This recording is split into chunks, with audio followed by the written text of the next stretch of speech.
Tomorrow is the most important moment of the day, because it is when the soul is most open to being trained.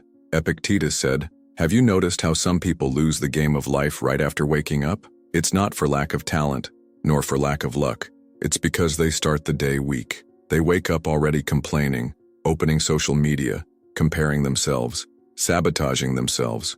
Even before having breakfast, they are already defeated by trivial thoughts. It's like starting a fight with your hands tied and your eyes blindfolded. You don't even know who hit you, but you've already fallen. This is the difference between an ordinary person and a conscious person. The ordinary person wakes up on autopilot. The conscious person wakes up strategically. The first one starts the day responding to the world. The second starts shaping their own inner world. It's not about waking up shouting motivation in the mirror. It's about understanding that the first words you hear and think upon waking are seeds, and you will reap their fruits all day long. Speaking of everyday life, let me tell you something that happened to me the other day. I was at a coffee shop, observing in silence. When a man entered, looking like an executive, well-dressed, phone to his ear, seemed confident. He ordered a coffee, and while waiting, the attendant made a small mistake with the order. Do you know how the guy reacted? He blew up, raised his voice, called the attendant incompetent. But the most curious thing came after. He left, took 3 steps outside the coffee shop, and collapsed. He sat on a bench in the square, hands on his head. The strong one who seemed strong was actually weak. And I thought, who starts the day badly can hardly hold the day firmly. That's why this video exists. Today I'm going to reveal the 8 Stoic secrets you need to hear first thing in the morning. They are simple, direct, and accurate ideas that will mentally place you above 90% of people even before breakfast. But it will only work if you really absorb and apply it. So before continuing, leave a like, subscribe to the channel if you want to strengthen your mind every day, and comment below today's phrase. My day will be amazing. Comment with enthusiasm and comment like someone who will actually make this phrase happen. Now take a deep breath, full focus. Let's go to the video. 1. You are the owner of the first word of your day. Have you ever stopped to think about the first thing you say to yourself when you wake up? Maybe you don't say anything out loud, but think, what do you feel when opening your eyes? What do you think in the first few seconds? What is the first phrase that crosses your mind even before getting out of bed? Another day? What a drag. I'm tired. I can't take it anymore. Or something like, let's go. Today will be different. I'm in control. Most people don't notice, but this first phrase, this first thought, is like an anchor or a catapult. It can sink you or launch you. It can trap you in another ordinary day or position you strongly to accomplish what needs to be done. And the worst part, many people outsource this first word. Instead of being the author of their own start, they hand over the command externally. They wake up grabbing the phone, seeing tragedy, gossip, comparisons. In other words, they start the day consuming noise and then complain that the day ended chaotic. But how could it have ended well if it started wrong? The Stoic knows this. That's why he rises as if going to war. Not a war against the world, but against his own passivity. Because the greatest enemy of your evolution is not the annoying boss, nor traffic, nor the price of things. It is the weak way you start your own day. Starting the day well is not about an Instagram-worthy breakfast or waking up smiling. It's about taking ownership of the first word, because when the mind is waking up, it is vulnerable, and what enters first shapes everything else. Have you noticed that on days you start well, everything seems to flow better? Traffic bothers you less, problems seem smaller, you feel firmer. And it's no coincidence. It's chemistry. It's mental command. It's you showing your brain who is in control. Think of the sunflower. It is one of the most symbolic plants when we talk about direction, presence, and alignment. Do you know what it does at sunrise? It turns, adjusts, moves, and points its entire structure toward the direction of the light. And it does this before any other plant moves. It is the owner of its beginning. But there is an even more powerful detail. When the sky is cloudy and there is no sun, the sunflower does not give up. It turns toward the other sunflowers. One supports the other. They stay aligned, firm, pointing in a direction, even when there is no visible light. This is what we're talking about here. Even when your day starts cloudy, you can still choose your direction. You can still choose your first word. While most people wake up in problem mode, the man who decides to be stoic starts the day in positioning mode. He doesn't need to be motivated. He doesn't depend on coffee, good news, or praise. He depends on himself. He knows that the first thing he says to himself sets the tone that will echo all day long. And if you start badly, you will have to fight 3 times harder to recover later. Want to see it in practice? 2 people wake up at exactly the same time. Same routine, same weight on their conscience. But one of them says, "Today will be difficult, but I will win." The other says, "Today will be difficult. I hope I survive." The first positions himself as the protagonist, the second as the victim. Now tell me, who do you think will face the day with more firmness even in the same challenges? The first word matters. It is a mental command. It is a declaration of war against internal weakness. It is the moment when you tell your brain, "I'm in charge here." You don't need to get up shouting affirmations in the mirror. That is empty performance. What you need is a true, brief, direct, powerful phrase. Something that comes from deep within and that you can sustain with actions throughout the day. It can be something like, "Today I do not negotiate with weakness. Today I will act even without desire. Today I train my mind. Today I surpass myself in silence. Today I focus, period." And believe me, repeating these phrases for 10 seconds with posture and steady breathing changes your mental state. Your body understands the command. Your mind aligns. It's like the sunflower turning toward the light. It doesn't wait for the day to improve. It positions itself. The modern-day Stoic doesn't have time to wake up lamenting, because he understands that the mind, when not led, becomes no man's land. And whoever leaves the mind loose in the morning is authorizing chaos to command. They are allowing notifications, others' bad moods, anxiety, and fear to set the pace. The first word of your day is your shield. Don't give it to anyone. So here's the practical point. Tomorrow, upon waking, get up without overthinking. Get up as if you are training your mind and say firmly, in a low voice or mentally, a phrase that represents your direction. Something simple, direct, true. Because the first thought is not just a thought, it is the foundation of your day. And days with strong foundations don't collapse easily. Remember, you don't need applause. You need clarity. And clarity begins with a single phrase. A phrase you decide with conviction to tell yourself before the world says anything else. You can start small, but start strong. You can start tired, but start conscious. You can start alone, but start sovereign. Because the first word of your day defines the kind of warrior you will be in the next 24 hours. 2. Do not negotiate with a weak mind. Seneca said, "The soul becomes invincible when it stops begging for ease." And based on this, I ask you, do you want to win? Then start by accepting a truth that many don't want to hear. Your mind lies to you. It will use laziness as an excuse. It will call cowardice caution. It will make you believe that now is not the right moment. And if you sit down to negotiate with it, you've lost. There is no debate with the weak part of your mind. It doesn't want your progress. It wants comfort, and comfort in excess is the tomb of any man seeking growth. Does it sound harsh? Yes. But it is precisely this harshness that forges real discipline. Consider this. How many times did you know what you needed to do but simply gave in to, "I'll do it later"? How many times did you swear that Monday would be different? That you would wake up earlier, eat better, work with focus, cut out bad habits, stop complaining, and then didn't? The answer is simple. You negotiated with the weak part of your mind, and it won. Again. The problem is, each time you do this, you lose respect for yourself. You may not notice it, but your unconscious records it. Every excuse you accept confirms that your word holds little value, that your decisions are disposable, that your strength is fragile, and this becomes habit, becomes a pattern, becomes identity. Want a simple example? The alarm rings. You know you need to get up, but that voice comes. Just 5 more minutes. The negotiation begins, and you give in. The weak mind wins. Now notice the absurdity. You are starting the day with a self-imposed defeat. Before you even brush your teeth, you've already betrayed yourself. This becomes a pattern. And if you can't conquer yourself in the morning, what will you conquer for the rest of the day? The Stoic does not negotiate. He decides. He knows that if he starts the day giving in to weakness, the rest of the day will be dragged along. That's why he develops a stance most people don't even understand. A stance of inflexibility with his own weakness. And this is not being insensitive. It is being honest. Because he knows exactly what must be done. The problem is not a lack of information. It's an excess of internal permissiveness. Your mind has different parts. There is the weak part, which wants comfort, distraction, instant pleasure, external validation, laziness, food, social media, bed. And there is the strong part, which wants structure, focus, clarity, purpose, control, overcoming. These two parts coexist, but one will always command. And what determines who commands is not motivation, nor inspiration. It's the ability to set limits. Whoever keeps giving in never becomes reliable, not even to himself. Look at lions. A lion that gives in to fatigue loses the hunt, and when it loses the hunt, it feels hunger.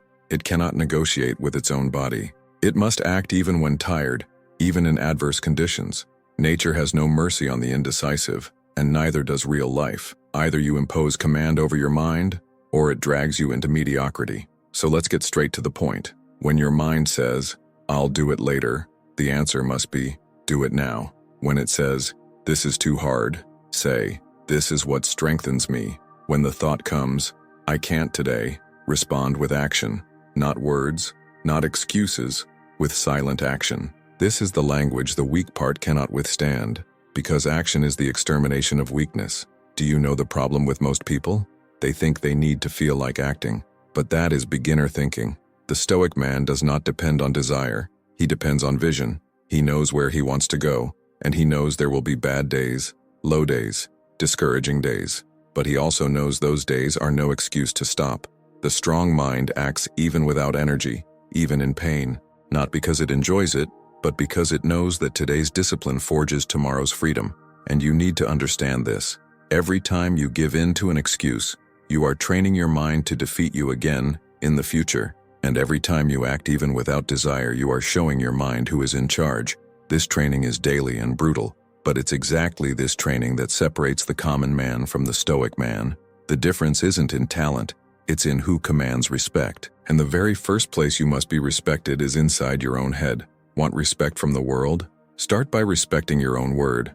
Want strength? Start by facing discomfort with composure. Want peace? Start by silencing the mental noise caused by excuses. There is no growth in constant negotiation. There is only growth in firm positioning. That moment when you tell yourself, "Enough. From now on, I'm the one in charge." That posture changes everything. The way you work, the way you train, eat, sleep, speak, carry yourself, the way you walk, breathe, and react. When the mind realizes there's a command above it, it reorganizes, and only then do you start to win. Not on the outside, but on the inside. And the one who conquers inside has already won the game before even stepping onto the field. Before lesson 3, quick notice. Before we move on to the next lesson, I have a quick message for you. If you're enjoying the Stoic teachings I share here, know that we have something that can help you even more. Pharaoh's Nectar is now available. In this program, you'll uncover a secret formula once used by pharaohs and historic leaders to unlock energy, vitality, and prosperity, applied to your modern life in a practical way. It's a direct digital guide that reveals how to access this ancient knowledge and amplify your results in everyday life, whether in work, health, or personal growth. So don't put it off. Click the link in the description or in the pinned comment and secure your access right now. Now let's continue. Lesson 3. Your body obeys. The mind or the ego. Don't fool yourself. You're not in control just because you think you are. There's a thin line between the man who truly leads his own existence and the man who merely reacts to his most primitive impulses without even noticing. The question is direct and brutal. Who's in control inside you? Your mind or your ego? Your body is a battlefield. It's the bridge between the external world and your consciousness. It feels hunger, fatigue, pain, pleasure, sleep, desire. It's a sensor, and like any sensor, it can be well used or easily corrupted. The problem begins when the body stops serving reason and starts serving the ego. And contrary to what many believe, ego is not strength. Ego is noise. It seeks immediate comfort, shallow recognition, quick applause, constant gratification. If you're not vigilant, it takes the throne of your mind and uses your body as an instrument of self-deception. Look at this. Ego says, "You deserve to rest today." Disciplined mind replies, "You deserve to grow even when tired." Ego says, "You worked hard, you can indulge." Strategic mind replies, "I don't use my victories as an excuse to sabotage myself." Ego says, "Show everyone who you are." Strong mind replies, "Who I am is revealed in how I act, not in what I flaunt." That's the inner battle.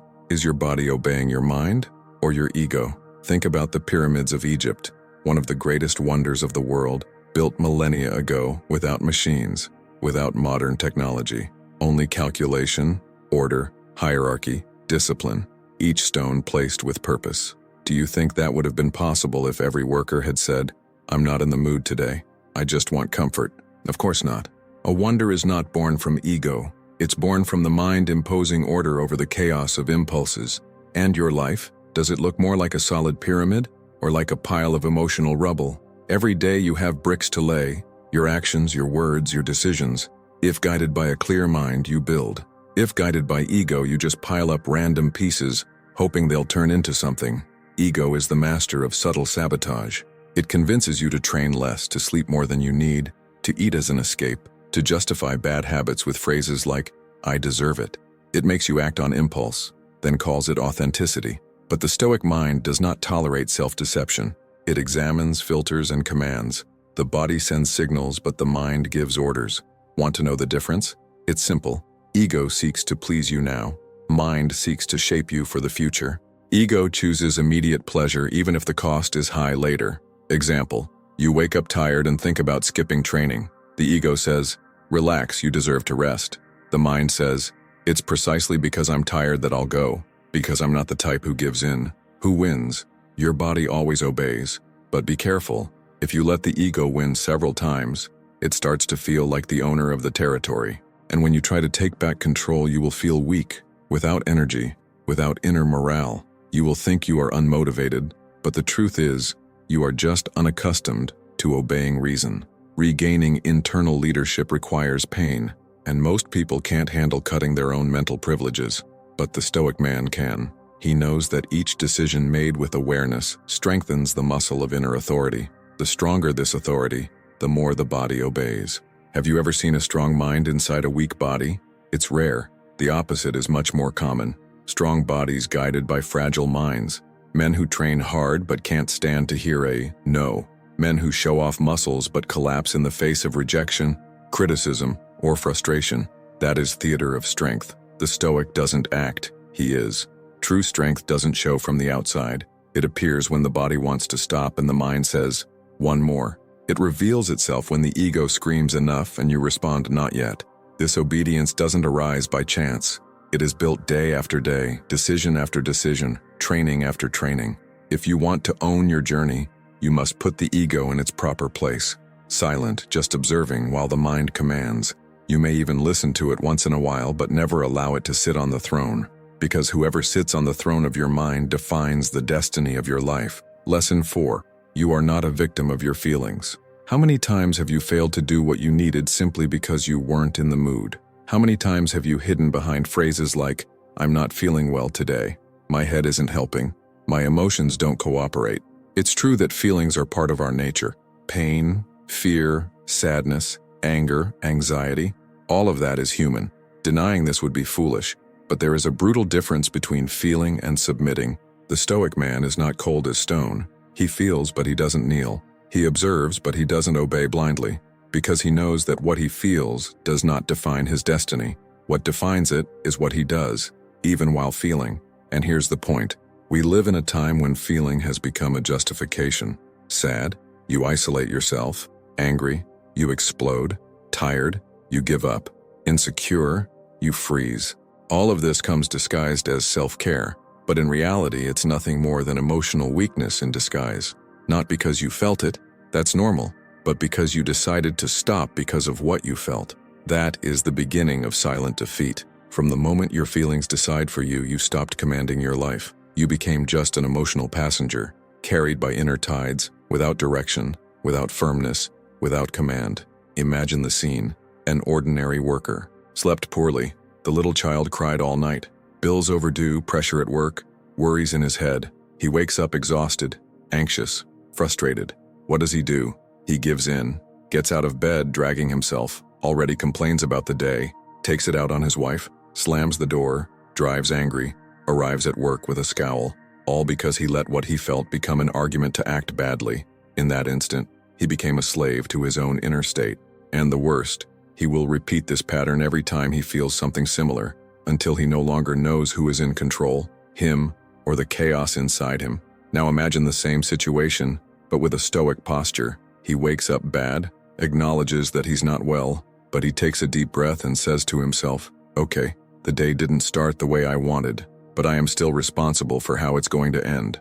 So he acts. He takes a cold shower. He dresses with dignity. He has a simple but firm breakfast. and he sets out for the day as someone who decides to be in command, not of feelings, but of the response to them. Lesson 4. Continuation. Action. Despite what you feel, not with fake smiles, but with the awareness that acting is the only way to get through difficult feelings with honor. Maybe he still carries the weight throughout the day, but this time the feeling didn't dictate the path, he did, and that changes everything. Stoicism teaches with clarity. You can feel fear and still act with courage, because courage is not the absence of fear, it is action despite it. You can feel sadness and still get up and fulfill your commitments. That is not pretending, it's responsibility. You can feel anger and still maintain control. That is not repression, it's emotional intelligence. The Stoic mind understands that feeling is only data, not an order. Acting based solely on what you feel is living like an internal puppet, pulled by invisible strings called emotion. The difference between the ordinary man and the steadfast man lies exactly here. The first keeps saying, "That's just how I am, I can't help it." The second keeps asking one, "Where does this lead me?" The weak man needs everything to be perfect in order to function. The right mood, the right weather, the right recognition. The Stoic man functions even when everything is out of place, because he doesn't rely on feelings, he relies on principles. And one of those principles is simple. Do what needs to be done, even when you have no desire to do it. This kind of posture changes everything. Work, relationships, health, habits. Because you stop waiting for the perfect moment. You stop waiting to feel right. You understand that feeling right is the consequence of emotional discipline, not the prerequisite for it. The Stoic man wakes up sad, yet acts with focus. He wakes up tired, yet stands firm. He wakes up angry, yet breathes before he explodes. And he does all of this not because he is superhuman, but because he decided not to be ruled by fleeting emotions anymore. Want to see how this shows up in the real world? Look at the most respected people you know. They are not the most charming, nor the most sensitive. They are the ones who keep their composure even when everything collapses inside. They are the ones who act with firmness even while in pain. They are the ones who choose the right words even when the impulse is to shout. These are the ones remembered, admired, imitated, because they project security. And security only exists where there is self-control. And self-control only exists where there is an inner commitment not to kneel before every passing emotion. You can start right now. The next time you feel something strong, sadness, anger, fear, frustration, don't suppress it. Observe it. Name it. But tell yourself, this is just a feeling. It will pass. But I continue. You are not obligated to feel good all the time, but you are fully responsible for what you do, even when you don't feel good. The more you practice this logic, the lighter feelings become. They stop being monsters and turn into mere visitors. You welcome them, but you don't let them stay. Life will not give you a break just because you are emotionally shaken. The world keeps turning, responsibilities keep knocking at the door, and the only way not to be crushed is to learn to act despite what you feel. That is Stoic strength, the silent strength, the invisible one, yet the one that transforms ordinary men into examples, the strength that turns fragile minds into leaders of themselves.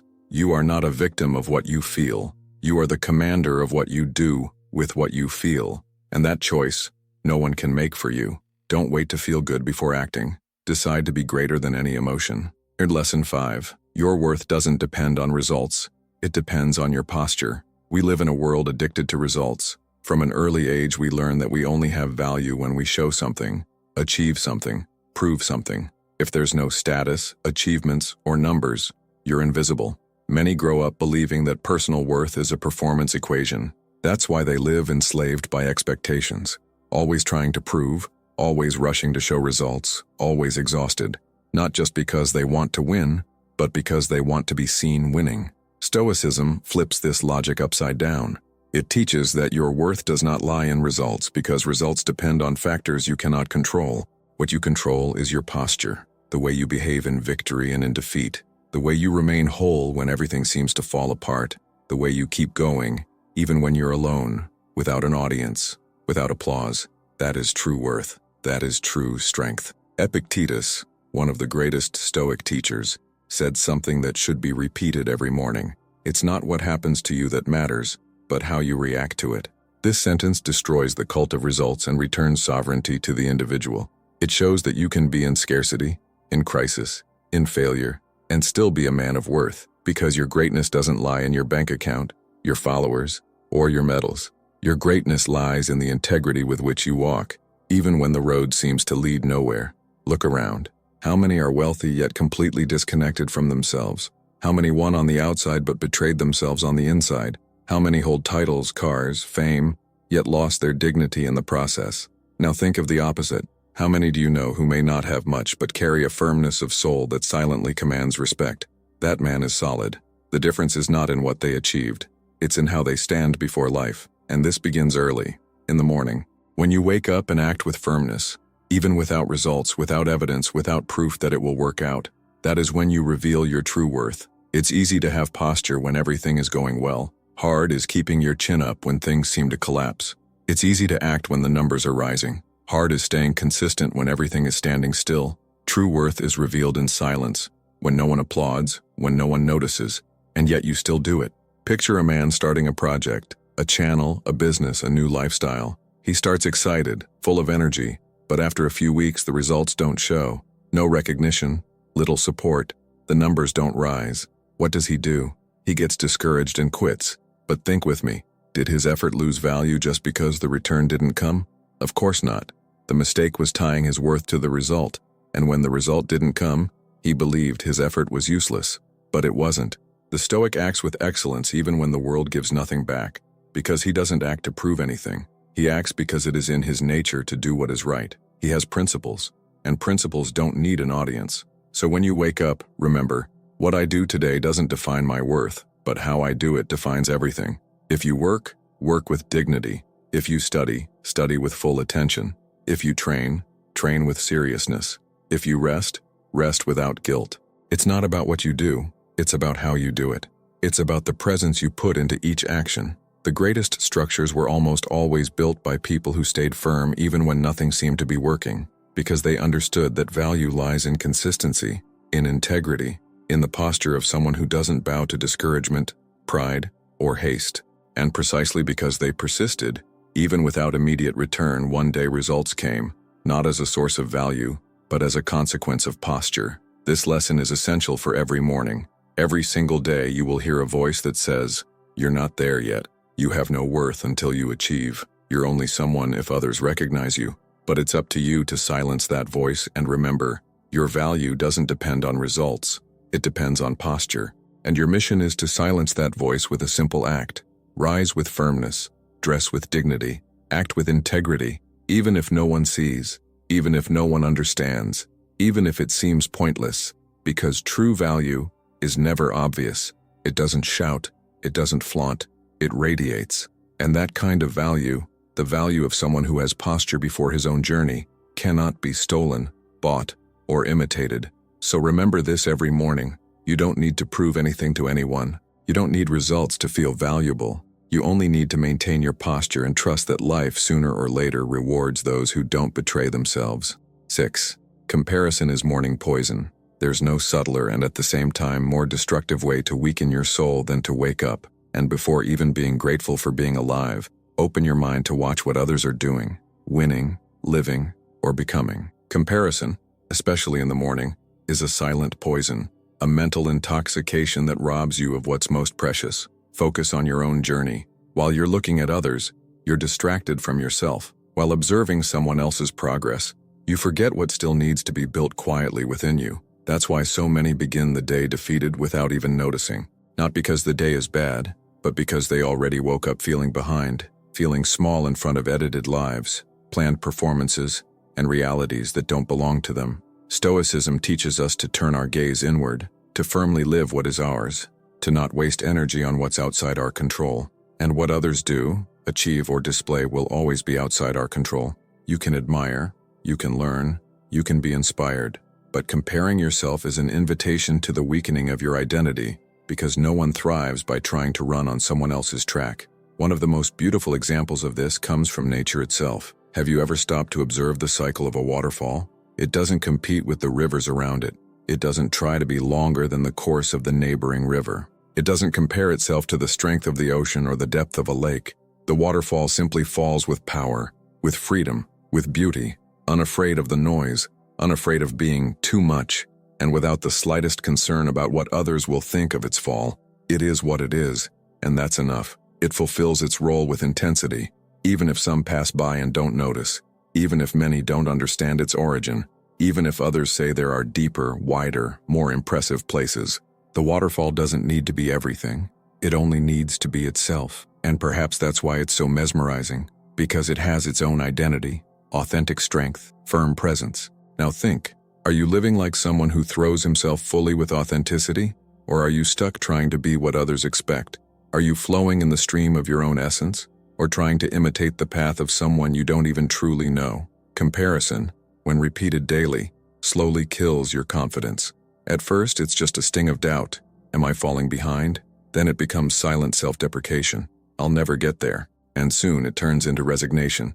It's pointless to try, there are people way better than me.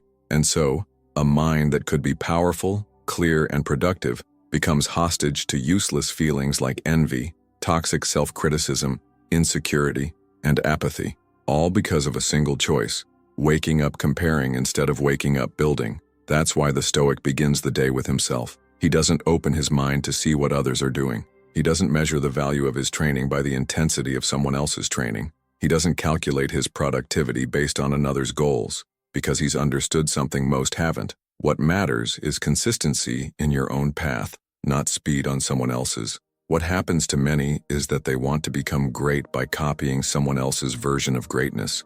But no one becomes a giant trying to fit into someone else's mold. You don't need that guy's body, that other guy's success, that influencer's lifestyle, that entrepreneur's work pace. You need your truth. You need your rhythm. You need to stop looking sideways and start looking upward to where you truly want to go. And comparison, besides being useless, is unfair. You compare yourself to someone's final result who is years ahead of you, but you forget the path they walked. You look at their today and ignore the years of doubt, failure, effort, and solitude they endured in the dark. And worse, you compare their best with your worst moment. You compare their stage with your backstage. That will never work. You don't need to wake up and feel like the most productive, the most trained, the smartest, the most successful. You only need to wake up and be a little better than you were yesterday, a little more focused, a little more consistent, a little more present. That little changes everything. That little repeated becomes a lot. That little sustained becomes strength. That little done silently becomes transformation. So tomorrow when you wake up, decide on one thing. Before opening social media, before comparing, before measuring yourself, before sabotaging yourself, breathe. Remember the waterfall. It doesn't wait for anyone. It doesn't compare with anyone. It simply flows. It simply fulfills its mission of falling with strength every single day. And you can do the same. You don't need to be the biggest, the most seen, or the fastest. You only need to be faithful to your own fall. And when that urge to compare comes, repeat to yourself, "This doesn't make me stronger, this distracts me, this doesn't serve me." And return to yourself, return to your goal, return to your rhythm, return to your now. The Stoic does not run against others. He runs against his own stagnation. He does not compete with what he sees in the mirror of others. He faces what he sees when he closes his eyes, because he knows the only comparison that matters is between what he was yesterday and what he can be today. The rest is poison. And poison, no matter how beautiful it may seem, always kills something inside. 7. Be calm, not slow. There is a widespread confusion nowadays between what calmness is and what slowness is. Many confuse being calm with being sluggish, with being slow, with being soft, as if the absence of hurry were synonymous with lack of urgency, as if breathing firmly, speaking little, and walking with presence were the mark of someone falling behind. But those who truly understand what calmness is know, calm is not the absence of speed, it is presence in every movement. Being calm is not about taking too long. Being calm is about acting with clarity. Slowness, on the other hand, is a symptom of a scattered mind, of lack of direction, of low energy. The slow person thinks too much and acts too little. He sabotages himself under the excuse of analyzing, but the calm person knows what he does, and when he acts, he is precise. Because calm is the daughter of awareness, while slowness is the granddaughter of indecision. The Stoic knows this. He does not live in the frantic mode like most modern men, but neither does he live in the let life carry me mode. He lives with his own rhythm. He is like a warrior walking in the midst of chaos with steady eyes and firm shoulders. He does not rush, but he also does not waver. He knows that the man who is truly calm is intimidating because he transmits something few have: self-control. And here comes an interesting, almost paradoxical curiosity. Did you know that the best snipers in the world are not the fastest but the calmest? During special operations training, such as those of the British SAS or the American Navy SEALs, one of the most demanding tests is not just aiming and hitting, but controlling breathing and heartbeat to the point of almost slowing down the entire body. Why? Because the secret of the perfect shot is not in haste, nor in strength, nor in willpower. It is in the absolute inner mastery of one's own body and mind. The moment of pulling the trigger is millimetric, technical, and any anxiety, tremor, or hesitation misses the target. What does this show? That true calm is not laziness, it is precision. The slow mind delays itself because it cannot decide. It thinks, rethinks, postpones, recalculates, sabotages itself. The calm mind, however, knows when to wait and knows when to act. It does not rush, but it also does not hesitate. And that is the difference that separates the man who builds from the man who only plans. Do you know someone who keeps saying they are going to do it? That they are waiting for the right moment? That they need to think a little more? Probably yes. And that guy, even being intelligent, full of good ideas, remains stuck. Not because he lacks resources, but because he has too much mental slowness, lack of decision, lack of urgency with direction. Meanwhile, there is another guy, quieter, less theoretical, who simply goes and does it. He does not shout, he does not boast, he executes, he moves calmly but with purpose. Life respects those who move with firmness. And firmness is not haste. It is knowing exactly when and how to take the next step. If you live agitated, you risk stumbling over yourself. But if you live too slowly, life runs you over. And the Stoic man is the one who learns to walk at the right pace, neither slowly like someone who does not care, nor quickly like someone who has no direction. He positions himself with clarity, breathes with strategy, and acts with discipline. That is true calm, total presence without hesitation. See the difference in a daily example. Imagine two men in an important meeting. One arrives out of breath, talking too much, interrupting, justifying everything, trying to look confident. The other enters, sits silently, observes, responds when needed, speaks little, but when he speaks, everyone listens. Who seems calmer? Who seems more dominant? Who seems like he knows what he's doing? Exactly. The second, because true calm is not just external posture, it is the absence of inner desperation. And that absence of desperation comes from self-confidence. The slow mind is always confused, always late, always reacting. The calm mind anticipates, filters, focuses, and executes. And that is a gigantic differential, especially in a world that lives in panic because of haste. Now, how to cultivate this firm calm? First, conscious breathing. Do not underestimate this. Breathing like a warrior means controlling your internal rhythm, even when everything around you seems to speed up. When you master your breathing, you master your response. And when you master your response, you master the environment. Second, clarity of direction. Whoever does not know what they want walks slowly because they do not know where they are going. If you wake up already knowing what needs to be done, there is no reason for slowness. You move with focus. You say no to what does not matter. You cut the excess, and thus calm naturally sets in, not as absence of action, but as absence of mental noise. Third, self-command. The calm man leads himself. He does not need a push.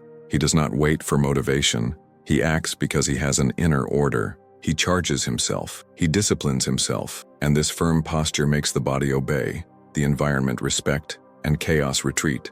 The truth is, when you become calm, you become dangerous, in the best sense, because the world is not used to men who do not react by impulse. The world expects you to explode, to shout, to flee, to get irritated. But when you respond with silence, focus, and presence, you disarm the environment, and, even more, you inspire respect. Therefore, remember, being calm is not being weak, it is being centered. Being calm is not being slow, it is being at the right time. Being calm is not giving up intensity, it is using it at the right moment, in the right way. Slowness imprisons you, calm frees you, and every morning this choice comes back to you. You can start the day running, stumbling, getting lost, or you can start with firm breathing, clear focus, and a strategic question. What truly deserves my energy today? From that question, you position yourself, and whoever positions himself with calm becomes unstoppable. 8. Avoid starting the day talking too much. Some waste energy, others save it. as if they knew life charges dearly from those who wake up without purpose. And one of the most silent and dangerous ways to waste strength first thing in the morning is to talk too much. Most people do not even realize it, but they already start the day explaining themselves, complaining, commenting on what they have not even lived yet. They wake up and turn on the autopilot of chatter. They talk about the weather, the traffic, the boss, about what has not even happened yet.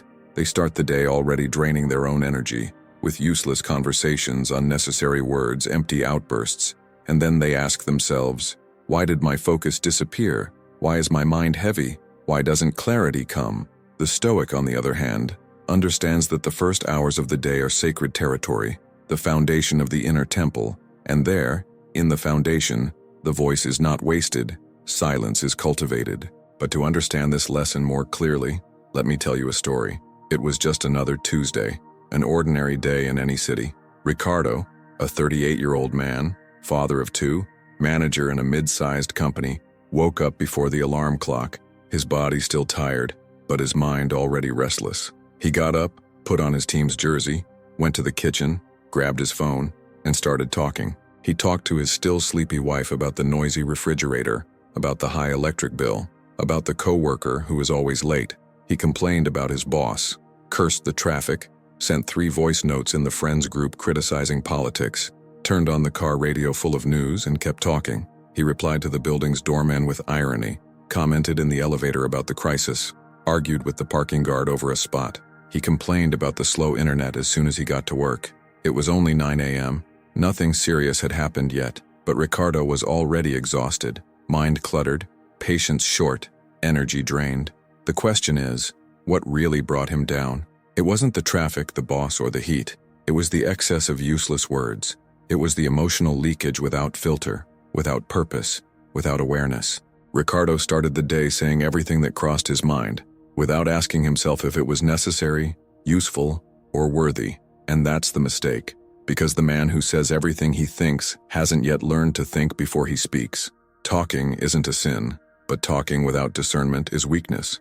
And early in the day, that weakness is costly, because the mind wakes up like an open field, and you can either plant silence, focus, and direction, or dump verbal garbage right away. The Stoic plants silence.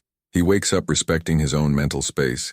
He doesn't rush to explain himself, doesn't start debating, doesn't respond to everything. He chooses words like one who sharpens a sword, with intention, with attention, with precision. It's not about being mute or insensitive. It's about being strategically silent, because he knows that people who talk too much early in the morning are often trying to compensate for something: insecurity, neediness, anxiety, and those compensations spill out through the mouth like a leak. But while you speak, you weaken. Have you noticed how true leaders, the ones who earn real respect, are not those who talk nonstop, but those who speak little, only when needed, and with weight and direction?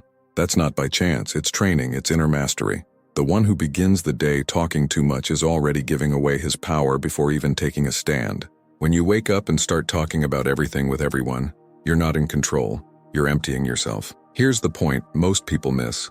Morning silence isn't the absence of communication. It's the building of inner authority. It's in that silence that you hear your own thoughts. It's there you listen to your true desires. It's in silence that you shape the right words instead of just vomiting half-digested impressions. Pay attention to this. On the days you wake up and speak less, your focus grows, your patience expands, your vision sharpens, because you didn't waste yourself on loose words. You saved energy for what truly matters. And contrary to what many believe, that silence doesn't isolate you, it strengthens you. It centers you, it prepares you to choose better, what to say, how to say it, and when to say it. Want to be calmer? Speak less in the morning. Want more respect? Stop over-explaining yourself first thing. Want sharper focus? Eliminate useless morning chatter. Tomorrow is like virgin soil. If you overfill it, everything you plant later struggles to grow. That's why the wise, the masters, the leaders, the most disciplined, always begin their day in silence. They're not quiet out of laziness. They're quiet because they know inner power is built this way, and if it feels hard at first, start small. Tomorrow morning when you wake up, breathe. Look around. Don't grab your phone. Don't say anything yet. Let your mind wake up with dignity. Let your body assume its own weight. And only speak if what you're about to say is stronger than your silence. You'll notice something curious. Most of the things you would have said weren't really necessary. They were distractions, noise, waste, and when you cut the unnecessary, you leave energy for the essential. Life will demand a lot from you. The day will confront you with challenges, problems, demands, and decisions. And if you've already emptied your mind with directionless words early on, you'll be weaker when it's time to face what truly matters. So remember, it's not about speaking less all the time. It's about speaking less at the right time. And tomorrow morning is a time for retreat, positioning, inner strength. Begin the day like one sharpening the mind in silence, training the soul in stillness, preparing for the world, with the dignity of someone who doesn't waste what they think, because those who speak less hear more. Those who hear more understand better, and those who understand better master their day. The first thing you choose when you wake up isn't what to wear or what to eat. It's the posture you'll carry, and that changes everything. Because the one who starts the day with firmness, focus, and clarity has already won half the battle before the world even begins to demand. These 8 Stoic secrets aren't pretty pieces of advice. They're tools, mental weapons to help you wake up and master your energy. Because if you begin the day complaining, comparing, and talking too much, you've already handed over your power for free. If this message aligned with you and helped in any way, help someone else too. Share this video and don't forget to leave a like. And if you're not subscribed yet, I invite you to join this community of resilient Stoics. And if you stayed until the end, right, I stayed until the end, I'll be grateful to know. And remember, my Stoic friend, your day begins the moment you decide you own it. See you in the next video.